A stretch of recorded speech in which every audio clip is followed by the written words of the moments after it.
Bonjour et bienvenue sur la chaîne de ceux qui veulent s'investir pour rendre le monde plus juste et plus durable.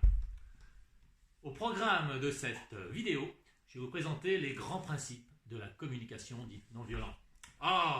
De la communication non violente, grâce à laquelle vous pourrez améliorer de façon tout à fait spectaculaire votre relation aux autres. Mais bordel, tu le fais exprès ou quoi? Tu vois pas que je suis en train de tourner? Nous vivons dans une société dite de communication. Pourtant, que ce soit dans notre vie sociale, dans notre sphère privée ou dans notre vie professionnelle, il est fréquent d'avoir l'impression de ne pas arriver à se faire comprendre, de ne pas être entendu, d'être jugé, d'être assailli de conseils que l'on ne demande pas, quand la discussion ne tourne pas carrément à l'affrontement ou à l'humiliation. La communication non violente, ou communication bienveillante, créée par Marshall Rosenberg dans les années 70, permet de mieux décoder ce que nos interlocuteurs veulent exprimer derrière des propos ou des comportements dérangeants. Éviter les mauvaises interprétations et les jugements. Améliorer notre qualité d'écoute et notre empathie. Éviter les comportements moralisateurs ou déviants. Tout ça c'est bien gentil, mais concrètement, on fait comment? Les prérequis de la communication bienveillante sont Chérie, faut que je parle. attendre le moment propice pour engager la discussion. Être attentif à son propre ressenti.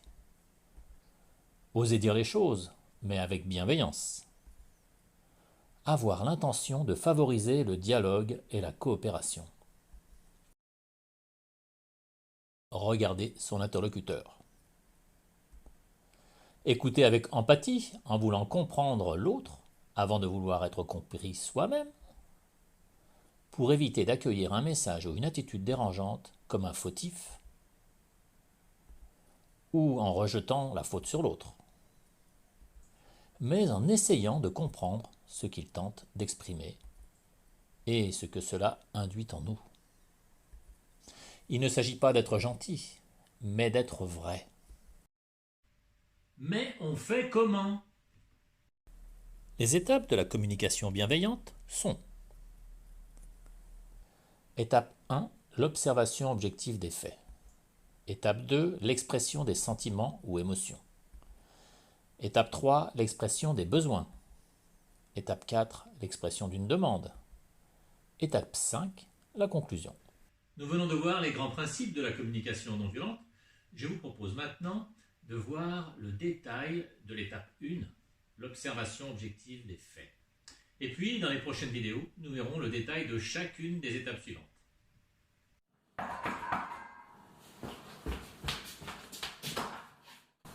Tu me prends vraiment pour une conne, hein. T'as aucun respect pour moi. Jamais je n'aurais dû te faire confiance. Mais enfin, j'ai que 5 minutes de retard. Eh bien, comme vous l'avez remarqué, un jugement n'est pas une observation. D'ailleurs, notre perception d'une situation dépend de nos expériences vécues sur lesquelles la situation peut faire écho. Il conviendra donc, lors de cette phase d'observation, de décrire ce que l'on perçoit à travers nos 5 sens sans le moindre jugement ni la moindre opinion et de façon complètement neutre et sans agressivité. Exemple: ceci n'est pas un bureau bordélique, ni un bazar sans nom. C'est un bureau encombré de nombreux dossiers. On ne dit pas non plus tu fais la gueule, mais tu m'as pas adressé la parole de la journée. Ou tu ne me fais pas confiance, mais tu relis systématiquement tous mes mails avant de les envoyer.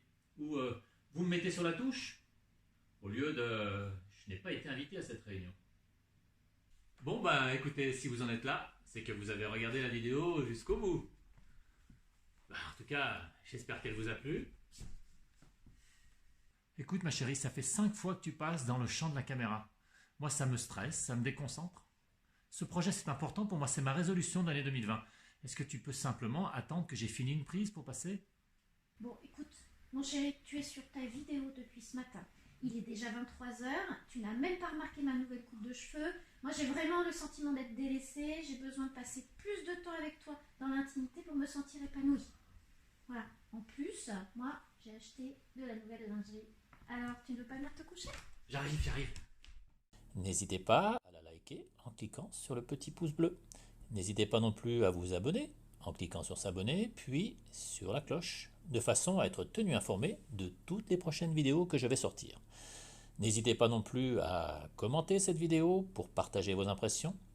Et surtout, le plus important, n'hésitez pas à la partager avec vos proches pour faire connaître cette chaîne au plus grand nombre d'entre nous. Je vous remercie et vous dis à bientôt sur la chaîne 365 jours pour changer le monde.